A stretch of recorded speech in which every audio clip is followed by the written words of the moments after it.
ಈಗಾಗಲೇ ದೊಡ್ಡಣ್ಣ ಅವರು ಮಾತಾಡಿದ್ದಾರೆ, ಗಿರಿಜಮ್ಮನ ಮಾತಾಡಿದ್ದಾರೆ. ವಿಷಯ ಇಷ್ಟೇ, ಕೇಳಿದ ತಕ್ಷಣ ಎಲ್ರಿಗೂ ಆತಂಕ ಆಯಿತು. ನನಗೆ ಮೊದಲು ಫೋನ್ ಮಾಡಿದ್ದು ಶ್ರುತಿ ಅವರೇ, ಆಮೇಲೆ ನಾನು ಸುಧಾರಾಣಿಗೂ ಮಾತಾಡಿದೆ. ಹೋಗಿ ನೋಡೋಣ ಅಂತ ಅನ್ನಿಸ್ತು. ಇಲ್ಲಿ ಒಳಗೆ ಬಿಡ್ತಾರೋ ಇಲ್ವೋ ಅನ್ನೋ ಆತಂಕ ಆಯಿತು. ನಮ್ಮ ಪುಣ್ಯಕ್ಕೆ ನಾವು ಬಂದಾಗ ಅವರ ಚಿಕಿತ್ಸೆ ಏನಿತ್ತು, ಶಸ್ತ್ರಚಿಕಿತ್ಸೆ, ಅದು ಮುಗಿದಿತ್ತು.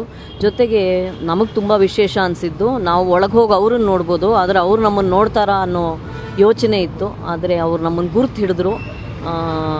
ಮೇಲ್ಗಡೆ ನೋಡಿ ಭಗವಂತ ಇದ್ದಾನೆ ಅಂತ ಅಂದರು. ಹೌದು ಇದ್ದಾನೆ, ನೀವು ಆರಾಮಾಗಿರಿ, ಬೇಗ ಮನೆಗೆ ಬನ್ನಿ, ನಾವು ಬಂದು ಮತ್ತೆ ಮಾತಾಡಿಸ್ತೀವಿ ಅಂತ ಹೇಳಿ ಬರೋ ಥರನಾದರೂ ಇದೆಯಲ್ಲ, ಅದೇ ಸಂತೋಷ.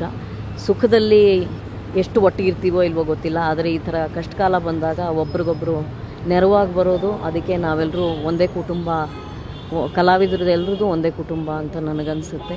ಈ ಥರದ ಕ್ಷಣಗಳಲ್ಲಿ ಅದು ಮತ್ತೆ ರುಜುವಾತಾಗುತ್ತೆ. ಅವ್ರಿಗೆ ಬೇಗ ಆರೋಗ್ಯವಂತರಾಗಲಿ ಅಂತ ನಾವೆಲ್ಲರೂ ಪ್ರಾರ್ಥಿಸೋಣ. ಈಗಾಗಲೇ ದೊಡ್ಡಣ್ಣ ಅವರು ಮಾತಾಡಿದ್ದಾರೆ, ಗಿರಿಜಮ್ಮನ ಮಾತಾಡಿದ್ದಾರೆ.